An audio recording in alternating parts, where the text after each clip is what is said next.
Sid Hall Jr. here. In March of 2021, I'm going to tell you a little bit about a very unique and historic building at the bottom of Old Milford Rd, which unfortunately met its demise in 2020.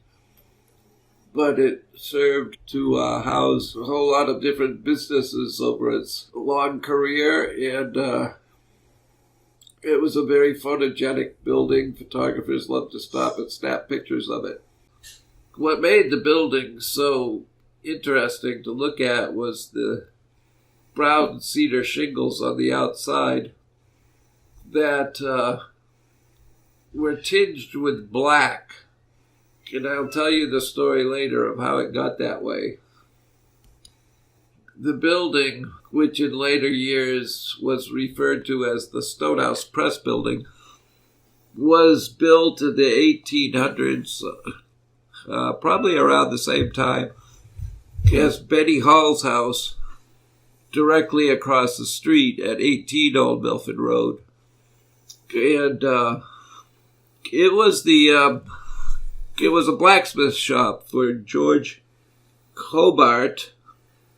And to this day, or until the day the building came down, the two forges were still inside the building. Betty Hall's house, which now belongs to her grandson, Archer Batchelor, and his wife Kimberly, was a farmhouse with a beautiful apple and peach orchard across the street, going up the hillside, that my mother, Betty, claimed was one of the best orchards anywhere in the state.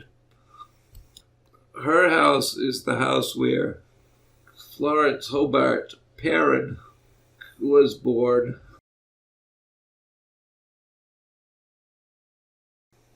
Florence was Betty's step-great-grandmother, and after she grew up in the Brookline house, she met her husband, George Perrin, who was a famous minister in Brookline, Massachusetts, who founded the Franklin Square House.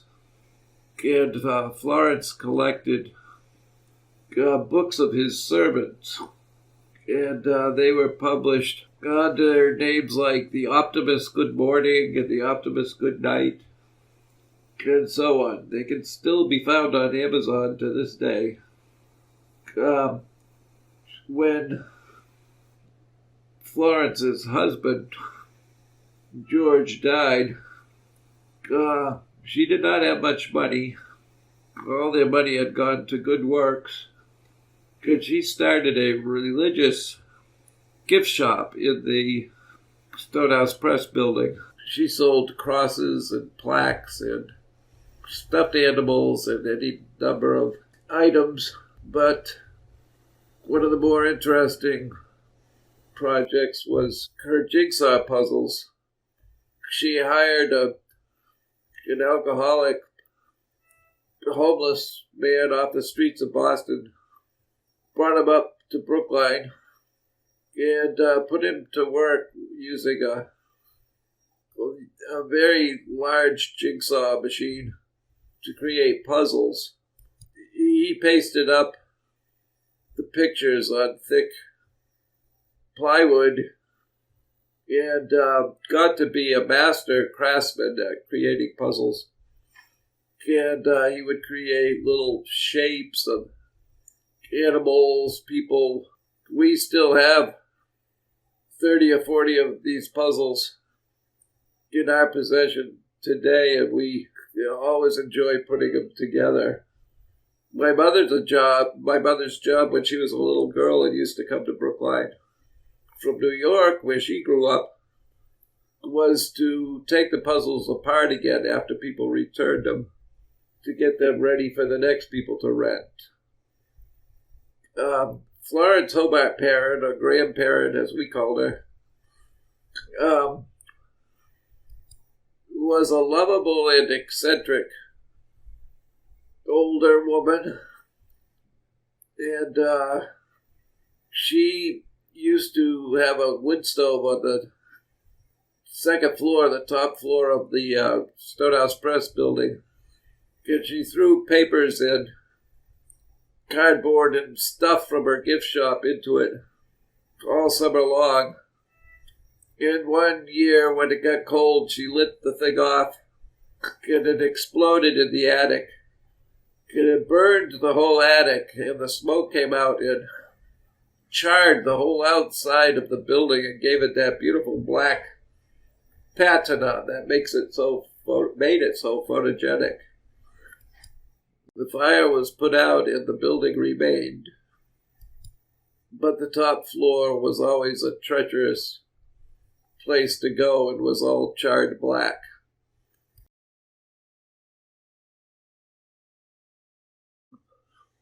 In 1951, the same year I was born, my father, Sid Hall Sr., started Hall Manufacturing Company, a stitching business. The larger central room was the stitching room with rows of sewing machines. There were a number of women in town that were hired as stitchers, and some of them stayed with the business all the way to the end, 50 years later. The front room was the cutting room with a long table where fabric was spread out and cut. In the back room was the office.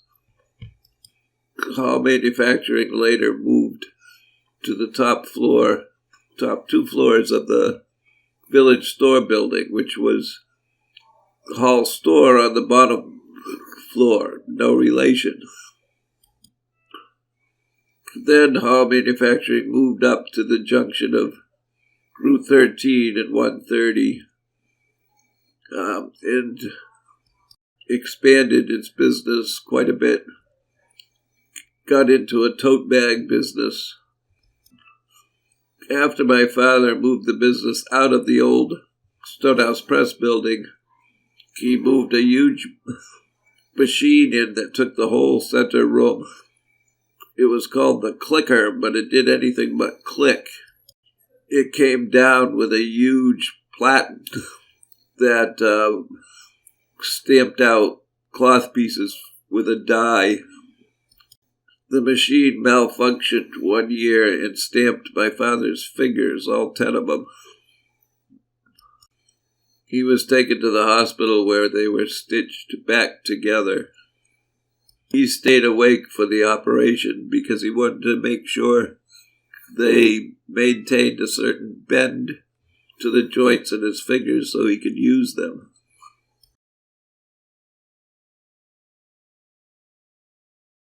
After my father clicked his fingers, he moved that machine out of the building as soon as he could. Then he had an empty building, and he decided that pottery would be good therapy for his fingers. So he started up a pottery studio and learned how to throw pots himself. This was sometime in the mid-70s. He called the business Stonehouse Crafts. The Stonehouse name comes from the natural granite formation up in the woods behind where the building is. Eventually, he expanded Stonehouse Crafts into a number of pottery wheels and kilns and hired people to teach classes.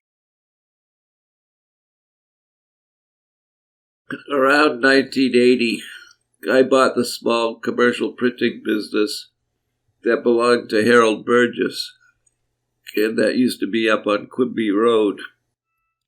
Harold published the Brookliner and was also the founder of the Brookline Drum and Bugle Corps.